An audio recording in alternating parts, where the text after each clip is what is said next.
noches, profesor, compañeros.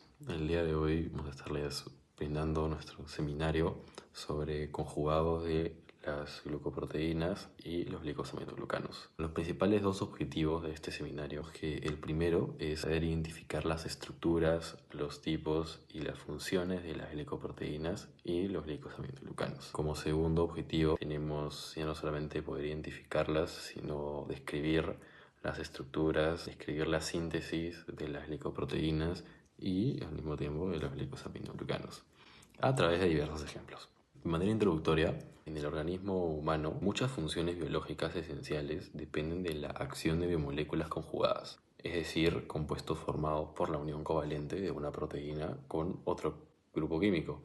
Dentro de este grupo están las glucoproteínas y los glucosaminoglucanos, que son estructuras bastante clave en procesos como el reconocimiento celular, la adhesión, la respuesta inmunológica y la organización de tejido conectivo. Por un lado tenemos a las glucoproteínas, las cuales están formadas por proteínas unidas a oligosacáridos, mientras que por el otro lado tenemos a los glucosaminoglucanos, los cuales son polisacáridos lineales que al unirse a una proteína central llegan a formar los llamados proteoglucanos. Ambos tipos de conjugados tienen un rol esencial tanto en la superficie celular como en la matriz celular, y su correcto metabolismo es crucial para la salud. Alteraciones en su síntesis o degradación puede desencadenar diversas patologías.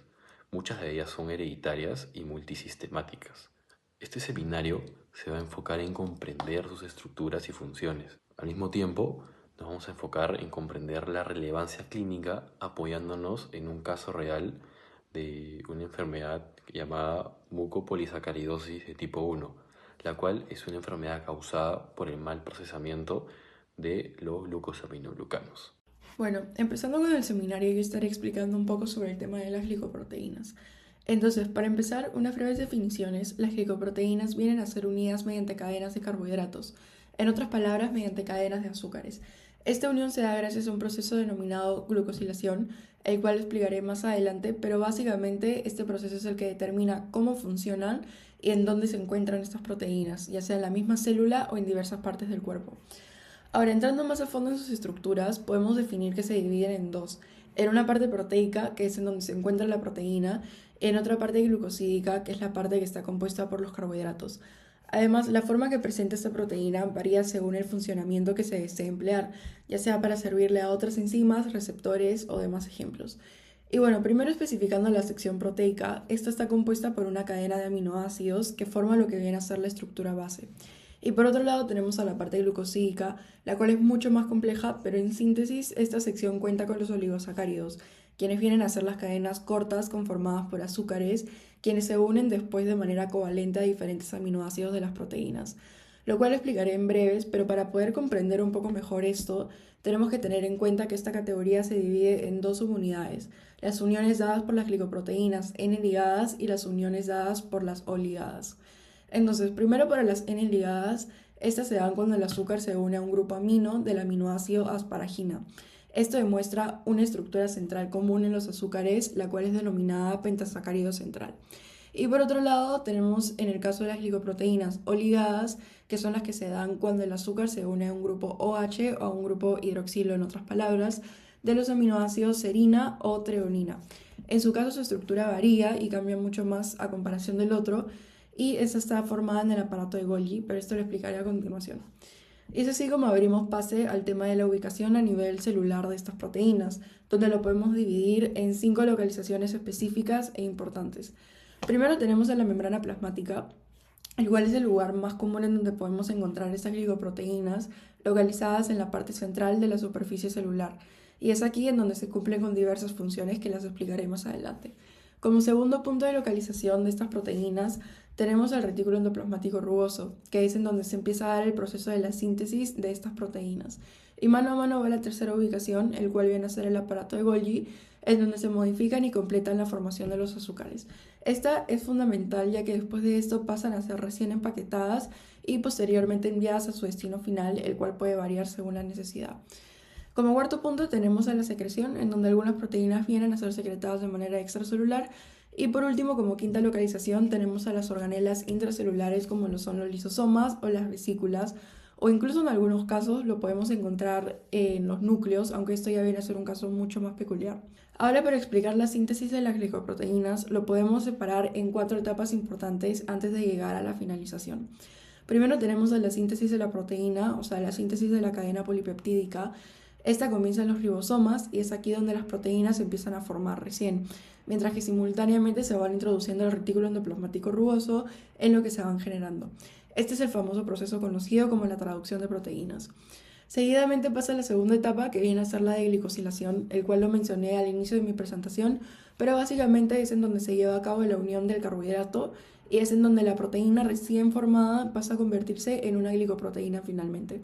Aquí también es en donde se da la división de sus estructuras, las cuales ya las expliqué más temprano, pero prácticamente son las estructuras N-ligada y la O-ligada. Para resumir un poco más esto, en la N-ligada, esta ocurre al mismo tiempo en la que se va formando la proteína recién, y esto se lleva a cabo en el retículo endoplasmático rugoso, mientras que por otro lado, para la O-ligada, se lleva a cabo en el aparato de Golgi y se lleva a cabo recién una vez que la proteína ya ha sido formada completamente. Además, cabe resaltar que cuando la glicoproteína se encuentra en el aparato de Golgi, pasa por un proceso extra que es el de modificación, en donde se decide si sus cadenas de azúcares se alargan o en todo caso se acortan. Esto es determinante ya que es aquí en donde las glicoproteínas adquieren sus estructuras distintas, por ende se define específicamente qué función va a realizar. Por último, una vez que todo esto se llevó a cabo, la glicoproteína es empaquetada en vesículas y es aquí donde recién se dirige y se transporta a su destino final. Este lugar puede ser en la membrana, secreciones, organelas, etcétera, como ya lo he mencionado en el último slide. Y bueno, para culminar tenemos algunas funciones junto con ejemplos que pueden cumplir estas glicoproteínas. Por ejemplo, estas pueden servir para ayudar a reconocer otras células y permitir su comunicación celular entre ellos. Por ejemplo, en las células inmunes, quienes logran reconocer eficazmente a otras células gracias a las glicoproteínas que se encuentran en su superficie.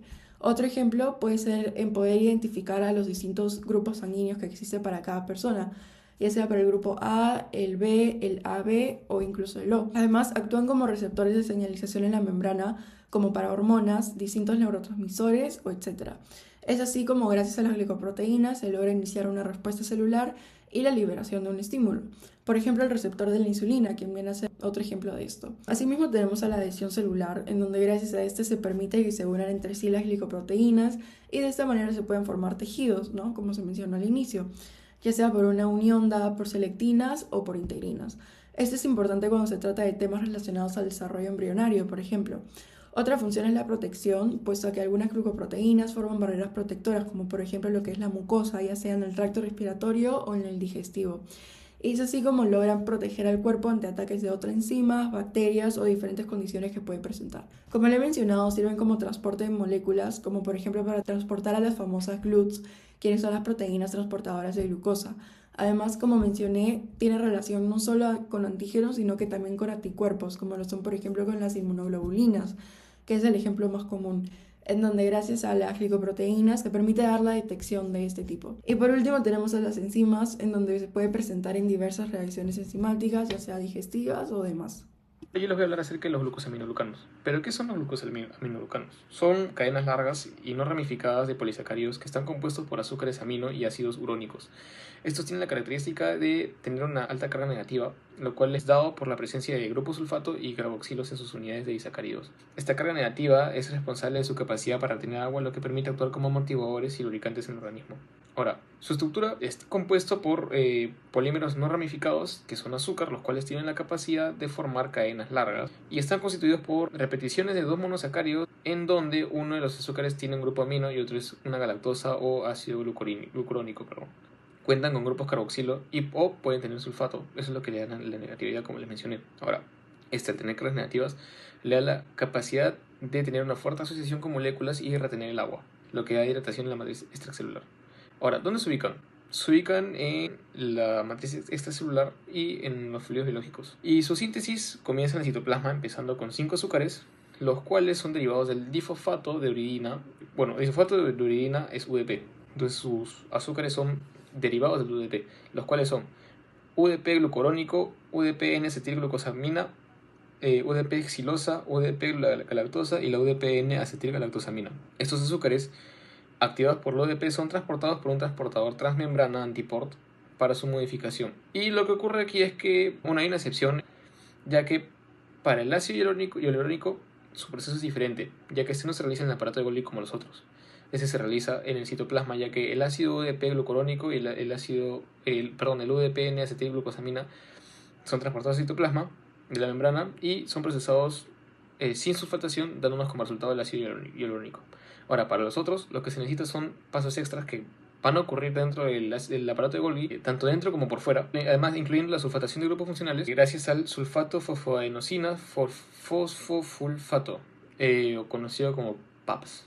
Ya sulfatados y sintetizados experimentan enlaces covalentes a proteínas que son de anclaje, los cuales son proteoglicanos, y todo esto ocurre, como ya mencioné, en el aparato de Golgi. Sus funciones principales son tanto funciones biológicas y estructurales, los cuales son primordiales para el cuerpo humano, y siendo una de estas funciones el soporte estructural, ya que forma parte de la matriz extracelular, como mencioné, da resistencia, le da forma y elasticidad a los tejidos. Los glucosaminocarbohidratos también le reduce la fricción en las articulaciones y le aporta viscosidad al líquido sinovial. Esto permite amortiguar también frente a fuerzas mecánicas gracias a la capacidad de retener agua e interactúa con factores de crecimiento y receptores celulares modulando respuestas biológicas.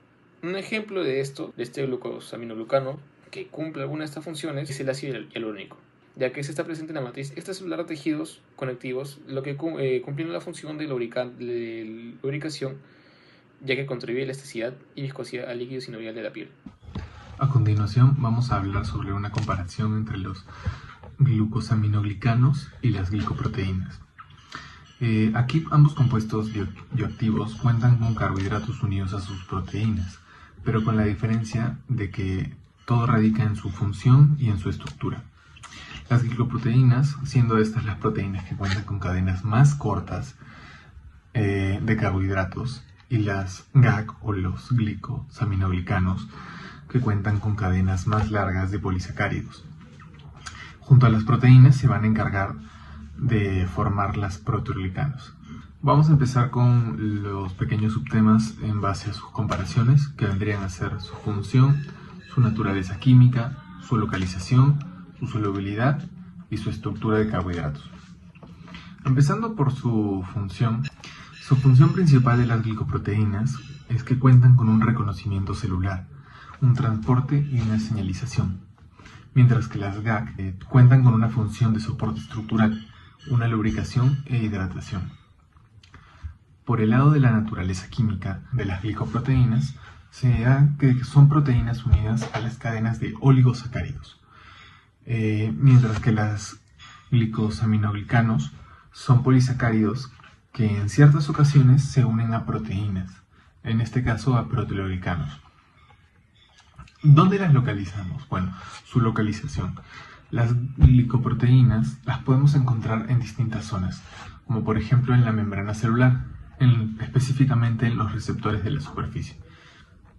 Podemos encontrarla en la sangre, como en las inmunoglobulinas o en distintos anticuerpos.